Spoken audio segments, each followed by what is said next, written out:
श्रीगजाननं भूतगणादिसेवितं कपितः जम्बोफलचारुभक्षितम् उमासुतं शोकविनाशकारणं नमामि विघ्नेश्वरपादपङ्कजम्। श्रीपुष्पदन्त उवाच महिम्नः पारन्ते परमविदुषो यद्य सदृशे स्तुते ब्रह्मादीनामपि तदवसन्ना स्वयि गिरः अथ वाचः सर्वः स्वमतिपरिणामावधिगणन् ममापेशस्तोत्रे हरनिरपवादः परिकरः अतीतपन्तानं च वच महिमा वाङ्मनसयो रथद्व्यावृत्यायं चकितमभिधत्ते श्रुतिरपि स कस्य स्तोतव्यः कतिविधगुणः कस्य विषयः पदे त्वर्वाचीने पतति न मनः कस्य न वचः मधुस्मिता वाचः परममृतं निर्मितवतः तव ब्रह्मन्तीं वागपि सुरगुरो विस्मयपदम् मम त्वेतां वाणीं गुणकथनपुण्येन भवतः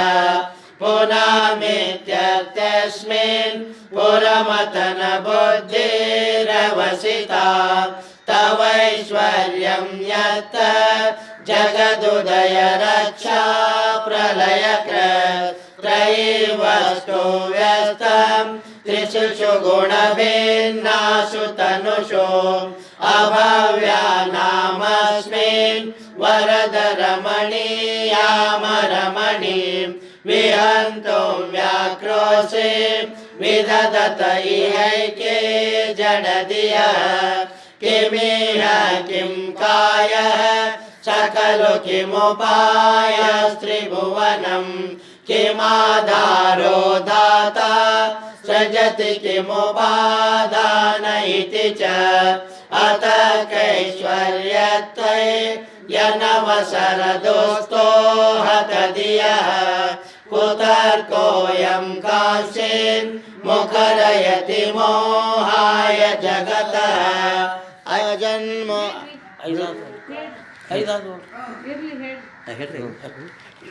अजन्मानो लोकाः किमवयववन्तोऽपि जगता मदेष्टातारं किं भवविनिरनाद्यत्य भवति अनीशो वा कुर्यात् भुवनजनने कः परिकरो यतो मन्दस्त्वां प्रत्यमरवरसंसेरत इमे त्रयी सांख्यं योगः पशुपतिमतं वैष्णवमिति प्रभिन्ने प्रस्थाने परमिदमदः पत्यमिति च रुचीनां वैचित्र्य दृजुकुटिलनानापतजुषां नृणामेको गम्यस्त्वमसि पयसामर्णव इव महोक्षकट्वाङ्गं परशुरजिनं भस्मपणिनः कपालं चेतीय तव वरदतन्त्रोपकरणं सुरास्तां तां वृद्धिं ददति दुववग्रो प्रणहितां न हि स्वात्मा रामं विषयमृगतृष्णा भ्रमयति ध्रुवं कश्चित् सर्वं सकलमपरस्त्वध्रुवमिदं परो द्रव्याद्रव्ये जगति गदति व्यस्तविषये समस्ते तस्मिन् पुरमतनतैर्विस्मित इव स्तुवञ्जीरे मे त्वां न खलु ननु दृष्ट्वा मुखरगा तवैश्वर्यं यथा यदुपरि विरञ्चिर्हरिरदा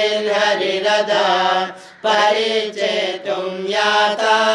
वनलमनलस्कन्दवपुषः ततो भक्ति श्रद्धा भरगुरुगृणाभ्यां गिरिशयत् स्वयं तस्ते ताभ्यां तव किमनुरोधेर्न फलति अयत्नादापाद्य त्रिभुवनमवैरव्यतिकरं दशाशो यद्बाहो न भृतरणखण्डो परवशान् शिरः पद्मश्रेणी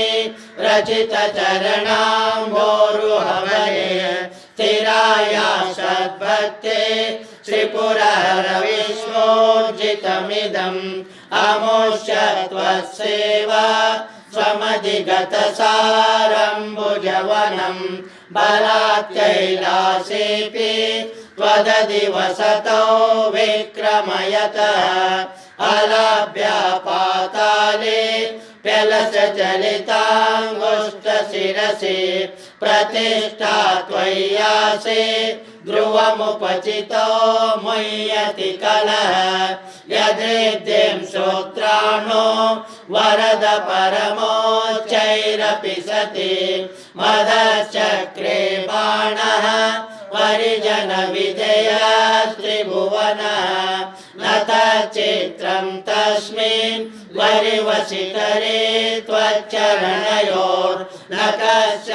उन्नतै भवति शिरसस्त्वय्यवनति अखण्ड ब्रह्माण्ड क्षयचकितदेवासुरकृपा विधेयस्य सिद्ध्य त्रिनयनविषां संवृतवतः सकल्माषः कण्ठे तव न कुरुते न श्रियमहो विकारोऽपि श्लाघ्यो भुवनभयभङ्गव्यसनिनः असिद्धार्था नैव क्वचिदपि सदेवासुरनरे निवर्तन्ते नित्यं जगति जयिनो यस्य विशिखः सपश्यन्निशत्वा मितरसुरसाधारणमभूत् स्मरस्मर्तव्यात्मा न हि वशिषुपत्यः परिभवः महीपादाधाता व्रजति सहसा संशयपदं पदं विष्णो ग्राम्यात् भुजपरिगरुग्नाग्रहगणं महोद्यौद्यौस्त्यं या त्यनिवृतजटा ताडिततटा जगद्रक्षायै त्वं नटसि ननु वामैव विभुता वियद्व्यापीतारा गणगुणितपेनोद्गमरुचिः प्रवाहो वाराम्यः प्रशतलघुद्रष्टः शिरसि ते जगद्वीपाकारं जलधिवलयं तेन कृतमि तेनेनैवोन्नेयं धृतमहिमदिव्यं तव वपुः रतः क्षोणीयन्ता शतधृतिरगेन्द्रो धनुरथो रथाङ्गे चन्द्रार्को रथचरणपाणिः शरयिति दिदक्षोस्ते कोऽयं त्रिपुरतृणमाडम्बरविधि विधेयै क्रीडन्तो न खलु परतन्त्रः प्रभुधियः हरिस्ते साहस्रं कमलबलिमादाय पदयोर् यदेको नेतस्मिन् निजमुदहरनेत्रकमलं गतो भक्त्युद्रेकः परिणतिमसौ चक्रवपुषा त्रयाणां रक्षायै त्रिपुरहरजागर्ति जगतां रतौ सोक्ते जाग्रत् त्वमसि फलयोगे क्रतुमतां क्व कर्म प्रध्वस्तं फलति पुरुषाराधनमृते अतस्त्वं सम्प्रेक्ष्य क्रतुषु फलदाना प्रतिभुवं श्रुतौ श्रद्धां बद्ध्वा दृढपरिकरः कर्मसु जनः क्रियादक्षो दक्षः क्रतुपतिरधीशास्तनुभृतां